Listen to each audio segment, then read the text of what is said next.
Christmas-themed horror story, and this one is called "We Found Something Under the Christmas Tree Farm" by the user wendingus.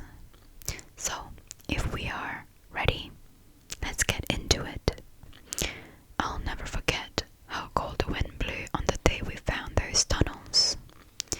My pa always said it was the ill wind brought down from the mountainside that told him when things were about to go wrong. It's the kind of wind that shakes your bone, leave you feeling as if the air goes right through you and takes your soul with it. And when you look up into the trees stretching high above the horizon and covered in deep, thick pines, it all makes sense. I own a Christmas tree farm, you see. For years and years, there was never a problem until now. The trees have been dying, choked out at the roots. It starts with the bottom moving its way up until all the needles fall off and the thing just shrivels to bits. The tree next to the forest always seemed to go first. I wish that was the worst of our problems. A few days ago, a mother of 4 from around the mountainside brought back the withered remains of a small pine she had just bought from me. It was dead, all burnt up. I asked if there was a fire, and she told me to look closer. The branches weren't black and burned to a crisp. They were covered in some strange, taggy, dark substances with the consistency of glue. I put my hand near it and felt heat coming from its surface. "Don't touch it," the lady told me, her voice stern but trembling. My eldest, he tried to, melted his finger right to the bone, welts all up his arms. "You gotta tell me what kind of tree sap does that." I didn't have an answer for her. The best I could do was apologize, but she was getting back in her car and slamming the door before I had the chance to even give her the money back for the tree. After she left, driving off as if the devil himself was on her back bumper, I threw on a pair of gloves and tossed the tree into a burn pile with the rest. The smoke smelled terrible, like the stench of death mixed with rotten sweetness. It billowed up into the sky in shades of dark purple and magenta. I think it's all got to do with the earthquakes we've been having. See, we never used to get many quakes around here, but lately we're feeling them every day. The last one was so violent, the ground near the tree line started to sink, taking a few of my saplings with it. Early in the morning, old Luke from next door was out, filling them in with the bags of soil. "Weird weather we're having," I commented, smoking a cigarette next to the tree line while taking a look into the deep green woods. "Real misty up there at the peaks lately, ain't it?" "It's always misty," Luke grunted, pouring another bag and using a shovel to smooth it out. "Tell you what's new though, I got something pissing around in my chicken coop. Took out all my hens last night." I breathed out a long puff of smoke. "Shit man, I'm sorry. What do you think? Coyotes again?" Luke sighed, old pale eyes staring up into the mountains. He watching the swirling clouds and shook his head slowly as another one of those bitter winds passed through. "Nah, he ain't coyotes, son. Nah, it ain't coyotes, son," he told me, cutting open another bag of fresh soil. "Coyotes would have eaten him." "Something killed your chicken without eating him?" I asked. Luke to laugh, gesturing to the front pocket of my jacket where I had a box of cigarettes. I handed him one along with the lighter and watched him take a couple of puffs before I spoke again. Whatever it was, it just wanted the heads and feet, left the rest untouched. A couple of them are only missing their eyes. "Nah, buddy, he and the coyotes again. This is something else." That chill went up my spine, only this time there was no wind to blame. Luke and I shared a long, uncomfortable stare before the old man pointed at the saplings at the edge of the forest, where my farm and the woodland met. "You got a blight on your new trees," he said, taking another slow drag from the cigarette. "I can help you dig him up before it spreads to the rest. Dirt's frozen, a shovel won't do. I've got an excavator out back tomorrow's evening, 7 o'clock. "Yeah," I murmured, my gaze still fixed on the mist hovering over the green mountain peaks. "Yeah, look, that be great, I'll pay you for it. No need, the old man said, grunting as he got back to work. It's what neighbors do in times like these, buddy. It's what neighbors do. That night, we had another one of those earthquakes. It shook the whole house, sent the dishes flying off the shelves, and left the kitchen table rattling. When it woke me out of a dead sleep, I saw an old glow coming from outside my living room windows. Pink and pulsating, coming from somewhere deep up the mountainside. I'm not one to believe in aliens or whatnot, but I've known enough folks around here to know that everyone's seen something strange. If they say they haven't, they be lying. This should have been the moment I knew it was my turn. When morning came around, more of my trees were ruined. The needles had fallen off, the branches were brittle to the touch, and the dark sap was falling down the bark into the snow beneath. The forest had it too, some kind of strange blight I had never seen before, turning the pines sick. No one stopped to buy a tree that day. That night at exactly 7 o'clock, old Lou came by with his excavator, and we decided to start with the biggest tree first. When he got the bucket down by the roots, the metal began to squeal in protest, as if met with something powerful and immovable. It took a few tries and some unexpected dents to the machine, but at last, a thick and gnarled circuit of plant life was struck out of the earth in long twisted cords. Those roots seemed to go on forever, forming a dip in the earth all the way back to the forest. That's what I thought, Luke shouted from out of the window of its machine.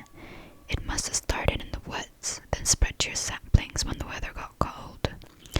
I suggest we get rid of this whole row near the... Before I could finish that thought, the ground beneath us began to rumble. Dirt was piling into the hole in the ground, tree branches creaking as they began to sink. Luke's excavator made the most terrible sound, like rusted metal being forced to bend, as the treads got buried in the frozen soil. Under my feet, the ground was sinking quickly. I flailed with wild arms, trying to catch anything I could. Metal or dirt or branch, it didn't matter. All I did was claw at the ground as the quake took me deeper into a dark, cold pit. I fell on something hard. The tough, gnarled roots were sticking into my back, all dust rising up around me. I had fallen at least 15 feet down. The air around me was stale, smelling of mildew, rot, and a vague scent of ash. God damn it, Luke yelled from up above. I could hear the whine of the machine as he jumped out of the seat and onto the ground again. Can you hear me down there, son? You alright? Yeah, I yelled up, my voice echoing through a long twist of caverns that stretched in both directions. Yeah, I'm fine. I fell into a tunnel or something. Luke was quiet for a moment, as if trying to search his mind for some answer. I could hear the rustle of branches as he placed around in the snow. Might be one of them old coal mines they closed up years ago. I didn't know they came out this far. I sighed, disgruntled, wrapping my arms around myself to keep warm in the freezing cold. Yeah, that's great, Luke, but I like to get out of here, you know. Right, the old man looked around. Listen, I can drive up to Pinehaven Village, grab a length of rope from the hardware store. We'll use the truck to pull you out there. You better scoot a bit though. If this excavator falls in and crushes you, you'll be fertilizing the pine yourself. Yeah, okay, just make it quick. I shouted back up, moving a few feet out of the way. It was absurdly dark down there, the walls of the tunnel dripping with some sort of foul-smelling moisture. Luke's footsteps in the snow started to fade, leaving me with just the light of my phone and a seemingly endless void of dirt and roots. I shined my lights at the walls, inspecting the tangled plants. God, it just went on forever. All of the trees mingling together into one huge root system that went deep into the forest. I was beginning to think that getting rid of this blight was going to be a lot more difficult than just pulling up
should take a walk deep into the woods sometimes.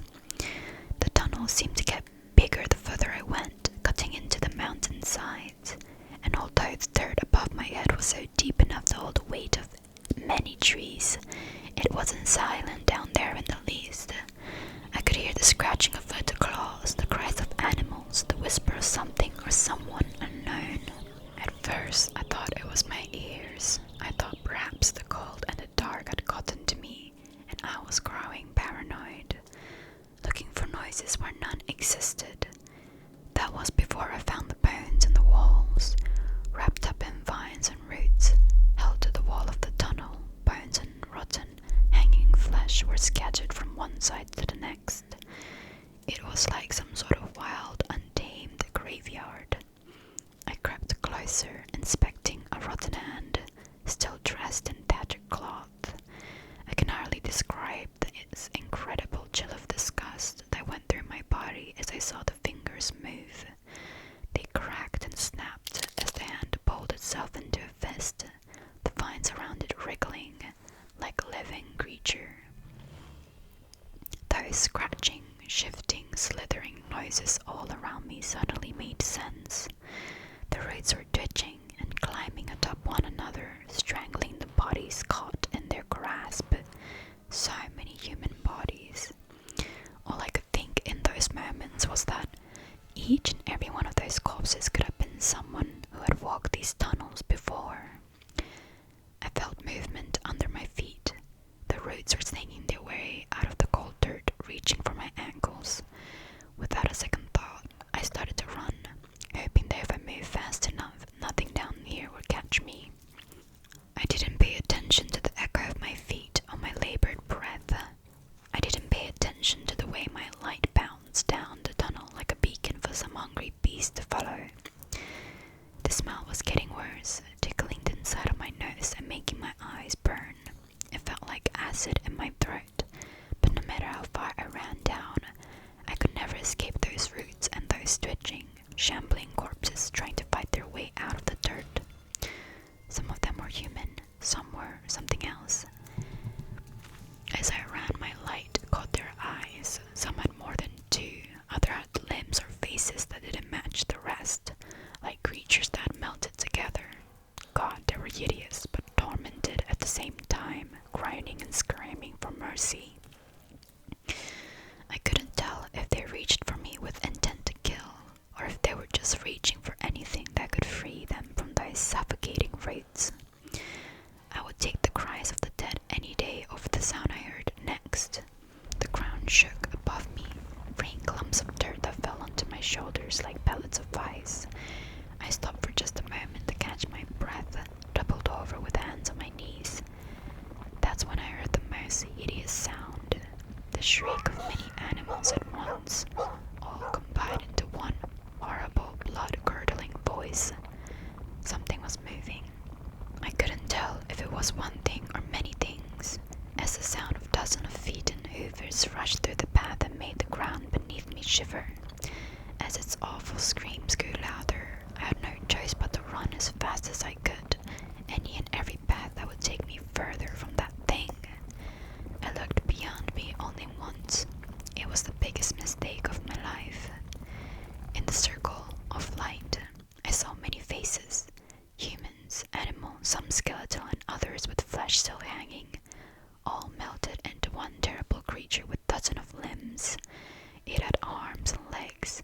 It didn't even need sticking out of its body, its neck, its back. It shrieked as it lighted its many milky white eyes, stunning it for only a split second before it began to tumble over its own body parts to get to me faster. I don't know how the thing moved. I don't know how those limbs could lift the weight of the blob of mutated flesh and cold body, but it was racing towards me at shocking speeds. I could feel the ground quake. I could hear the beast knocking into the walls, as if struggling to fit through the passageway but still forcing its way through. My phone was almost dead. I knew I only had moments left with the light that was keeping me alive, but with no path of escape to give me comfort. How long could I run? How long before the roots claimed me and I became another pile of bones dropped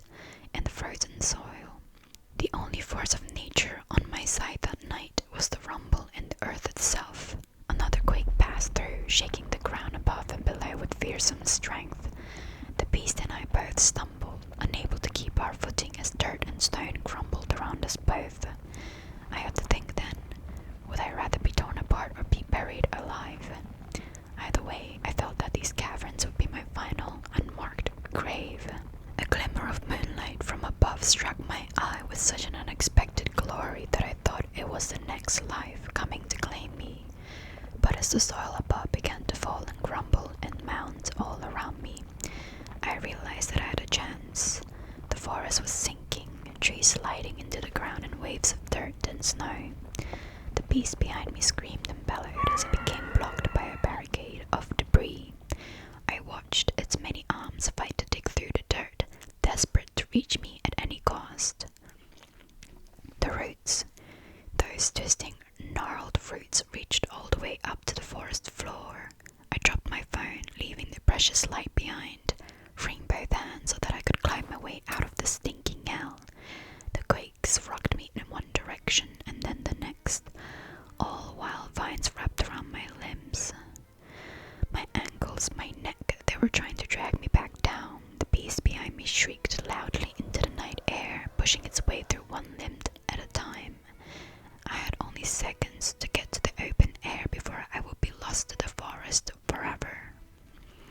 Adrenaline, fear, and panic lent me enough strength to tear my way through the vines and roots until I could feel the cold snow against my hands. Painfully, I dragged my aching body up onto the ground until my knees hit the forest floor, where withered plants continued to crawl their way up my legs and squeeze the life from me. I tore at them furiously, ripping them to pieces and tossing them like dead twigs into the trees. The ground still moved beneath me, but it wasn't the earthquakes anymore. That beast was trying to claw its way out, too big to climb but big enough to collapse the soil around it. I picked a direction and I ran, feet flying as fast as they would possibly take me. I didn't know where I was going, only that I wasn't satisfied until the world around me was silent and empty. Every day I regret looking at that creature. I regret walking down those tunnels, attracting its bloodthirsty attention. When I close my eyes, I can still see it, shrieking and lumbering through piles of bones and roots. I sometimes wonder if it's still out there, still searching, still waiting for me to fall one last time. When I broke the tree line, I didn't know where I was. I stood at a long stretch of road, winding around the mountainside. In the distance, I saw the tiny shimmering lights of Pine Heaven Village, and even further up the green pinery peaks. I saw a heavy bank of fog beginning to roll through the forest, covering everything it touched in a blanket of grey. There was a siren. It was distant and soft, ringing out in the night air with an eerie echo. From far away, I watched the little lights of the town begin to disappear one by one, as the fog bank overtook it, swallowing it whole. I don't know how long it took to make my way back home. I walked through the night, following the twisted road until I could see Luke's old red barn. There wasn't a single soul on the road, no travels, no neighbors, no truck. It was just me, the mountain, and the ill wind. Luke hasn't turned up yet. His excavator is still stuck in the ground on my property, half buried in the soil. There's a layer of that dark, taggy fluid all over it. His truck is gone, his home is empty, doors left unlocked, and animals still where he left them. I've been tending to the farm while he's away, but, well, there's no telling when the old man will be back. I'm leaving as soon as I can, moving on to something new. To tell you the truth, I can't look at the pines anymore without feeling sick to my stomach.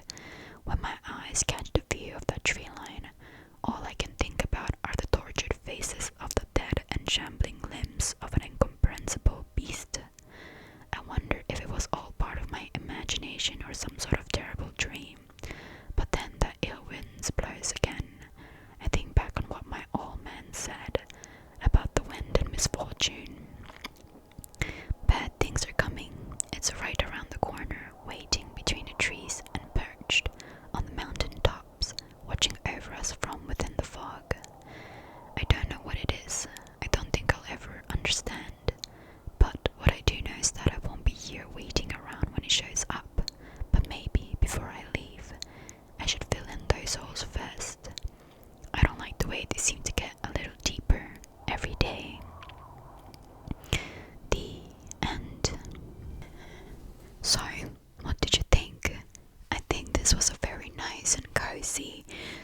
Arr.